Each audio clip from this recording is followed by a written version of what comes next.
Ever noticed how someone takes hours to reply to your message but never actually ignores you? And somehow that feels even more confusing than being left on read, because now you're stuck in this weird space where you don't know if they're interested or just keeping you around, and your mind starts racing. You check your phone again and again, wondering why they saw your message but didn't respond yet. And here's the truth most people get completely wrong. Delayed replies are not random, and they're definitely not always a sign of disinterest. In fact, in many cases, they reveal something much deeper about emotional control, attention value, and even subtle power dynamics in modern texting. Because think about it, if someone truly didn't care, they wouldn't reply at all, right? So why stay engaged?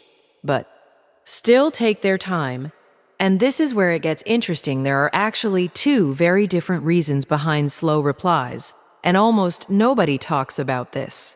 The first one is natural delay, which comes from real life people being busy having priorities, or simply not feeling the urgency to respond immediately. And this is completely normal behavior, especially from emotionally stable people who don't revolve their life around their phone. But then there's the second type, intentional delay.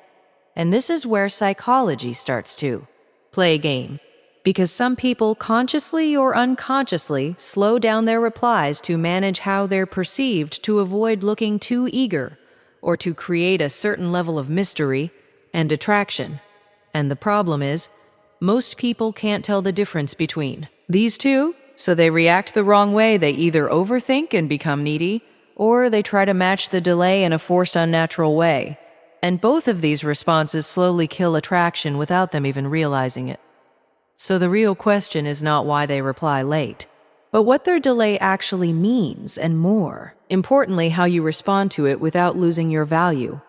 And that's exactly what we're going to break down next. Now here's where things get deeper, because the timing of a reply is rarely about the message itself, and more about the emotional position someone holds in the interaction. And this is something most people completely overlook because they focus on words while the real communication is happening through behavior and response patterns. So when someone consistently replies late but never ignores you, they are essentially keeping the connection alive without fully investing their attention. And this creates a subtle imbalance where you start thinking about them more than they think about you. And this is exactly how attention dynamics shift in modern texting, because the person who appears less available often becomes more valued, and it's not always manipulation. Sometimes it's just human nature. People respond based on how much emotional urgency they feel, and when there's no fear of losing you, they naturally take their time. But here's the twist. Intentional or not, this behavior can slowly train you to become more reactive. You start adjusting your mood based on their replies. You wait for notifications, you reread conversations, and without realizing it, you hand over emotional control. And this is why delayed replies feel so powerful, because they create anticipation mixed with uncertainty, which is one of the strongest psychological hooks in human interaction. It's the same reason people get addicted to unpredictable rewards.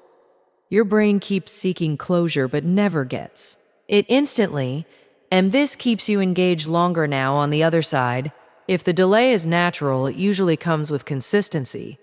Their energy doesn't feel confusing. They still respond with effort. They don't disappear randomly, and you don't feel like you're chasing clarity. But when it's intentional delay, I'll often notice patterns like replying just enough to keep the conversation going, but not enough to deepen it, or taking longer right after you show more interest, or suddenly becoming slower when the conversation gets slightly more personal.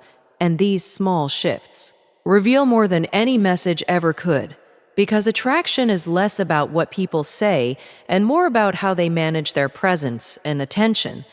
And once you start noticing this difference, you stop taking delayed replies personally and start seeing them as information, and that changes everything. Because now, instead of reacting emotionally, you can respond strategically without lowering your value.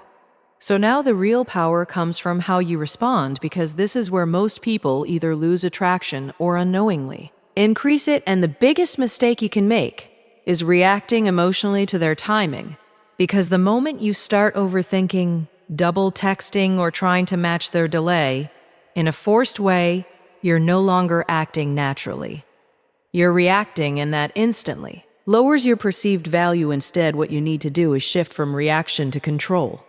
And this starts by detaching your attention from the outcome of every single message, because when your mood is not dependent on their reply speed, you automatically become more attractive without saying anything. And here's something most people don't realize: high-value communication is not about replying fast or slow.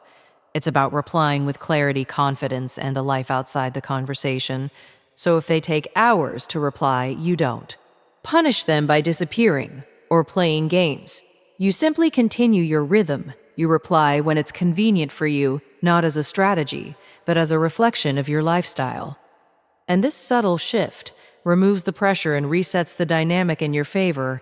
And another powerful move is to stop over-investing in low-energy conversations. If their replies are dry or delayed consistently, you don't try harder, you lean back slightly, you give space, and let them come towards you, because attraction grows in space, not pressure.